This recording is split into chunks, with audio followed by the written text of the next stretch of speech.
Here we are inside the 38 den PUMA destination trailer. First thing we'll do is talk about some of the controls, and then we'll walk through the camper. Going back to the water heater, very simple. You have your on and your off. This is where you'll set your temperature. Typically you want to say around 115. I don't know if you can see that in the video, but it is set. And then you have Celsius and Fahrenheit. As soon as you turn the hot water on, you'll come over here, turn your hot water on. You should have hot water within 15 to 20 seconds. That'll be on demand.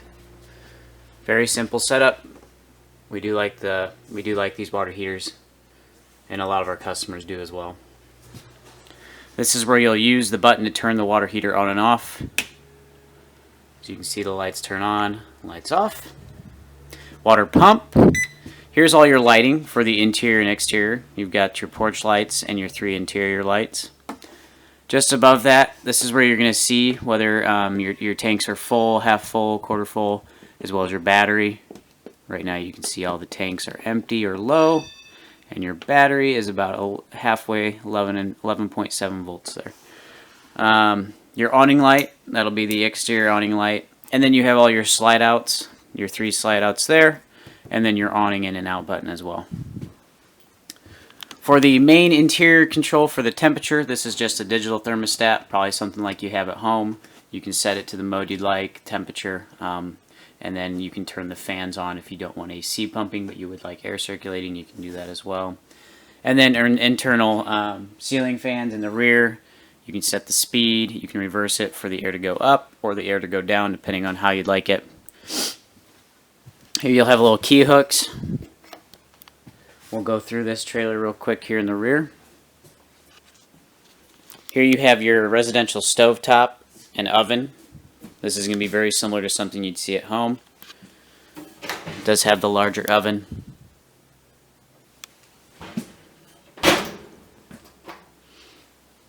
You have your four burners and then your inside stove temperature to light it. Range vent there with the light. Standard microwave, just like one you'd see at home. And the fridge as well. This is a residential fridge. It's got an ice maker in the back as well.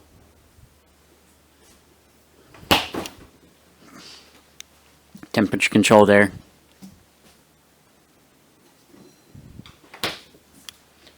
Nice little pantry here. And a little bit more storage next to that as well. Here you'll have your hide-a-bed sofa.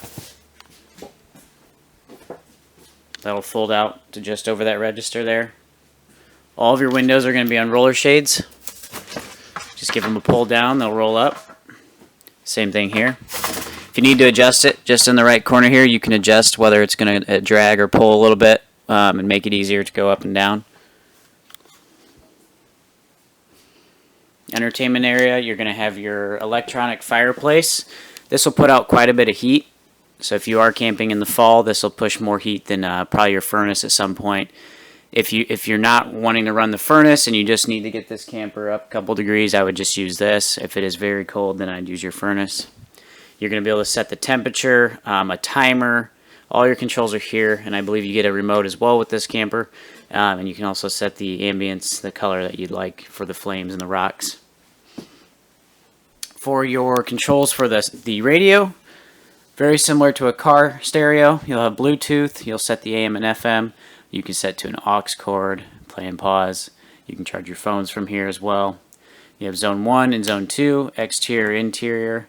Your volume control will be with this nozzle, and forward and backwards. We'll show that as well. And you can see right now that it's set to clock mode. If you'd like to put a TV back here, there's a backer. It's about an 8x8 backer. You'll screw into that with your TV mount. Based off the size of this, I believe you can put a 40-inch to 43-inch TV in here. You have your plugins as well as your HDMI connection, which runs right to the back of this radio, and this will where your sound will come through the sound bar. Here you're going to have your plugins for whether you're going to run it off cable or satellite, and you can turn that on and off with this button here. It is pre-wired for a King Wi-Fi extender. You have to go to kingconnect.com to buy that and install it.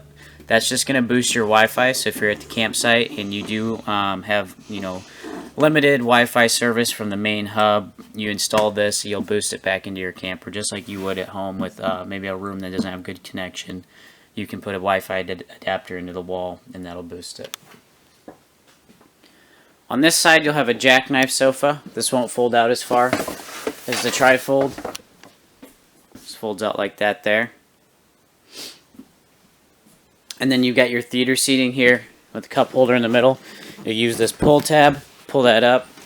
That'll release the footing there. My AC just above the head there, and your fan.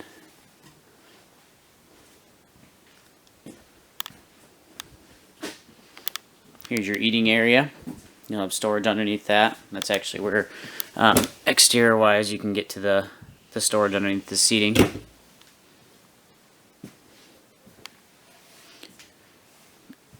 Cabinets up above. Your pull-down sprayer.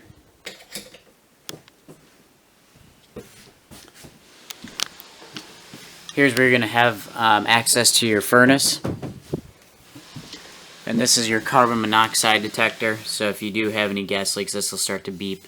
We've also had instances where if your battery gets low, this will start beeping, just because it's letting you know there's no power and you won't have any way to detect any gas leaks. So, battery gets low, it'll start beeping. Don't freak out. Just double check your battery, and then if you are having issues, then you'll definitely want to get out of the camper and have this looked at.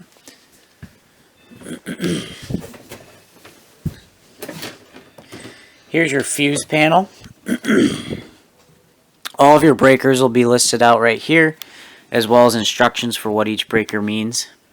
And then you have your fuses up top. If one of these were to blow, you will see it through this screen. It'll be a red color. That'll let you know that you'll have to replace that fuse. Everything's set up there, pretty simple to see. Going into the bathroom, you have a foot flush toilet. This is Dometic. Paper towel holder. This is a motion sensor light. Up above my head, you'll have your 4-speed max air fan. This will pull air out of the camper. Nice big shower. When you're traveling, make sure that you do clip this back into place here. If you do not clip this into place and you have these shower doors sliding around, these will shatter. We get that a handful of times a year. Customer goes on a trip, forgets to lock this into place. They come into their shower and these are shattered. So make sure if you're going to travel with the trailer, then you're going to want that connected there. Another outlet, lights on and off, max air on and off. Hot and cold, toothbrush holder or soap holder. A little bit of linen storage there.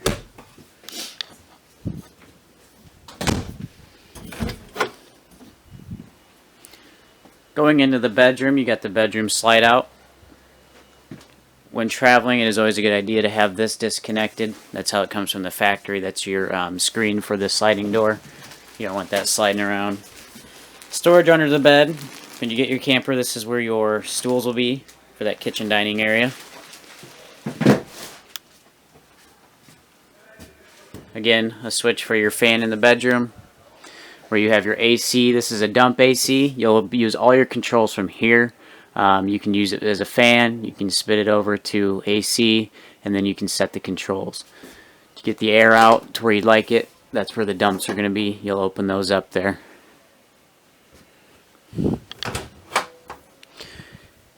Going into this closet, you'll have storage. If you do decide to install a washer and dryer, you'll push that back.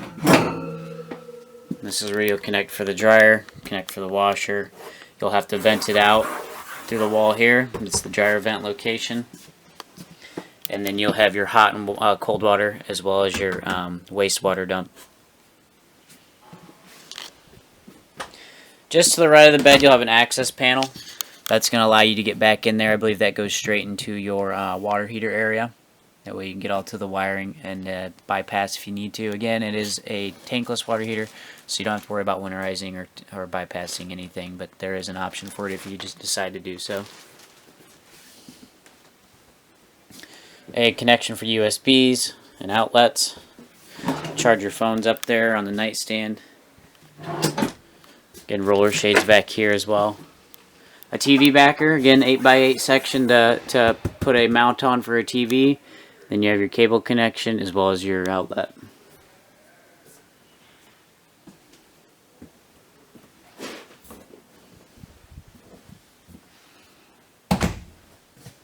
Sliding door will come with a little piece of wood there for extra security. That way if it isn't unlocked, or as it is locked, then somebody can't get in. Otherwise this will work it'll function just like you one may have at home there. You'll slide and then you'll lock it there. That clamps around the edge. Your curtain will slide above the top there. Again, this is the PUMA Destination 38 Den. If you have any questions, please feel free to call.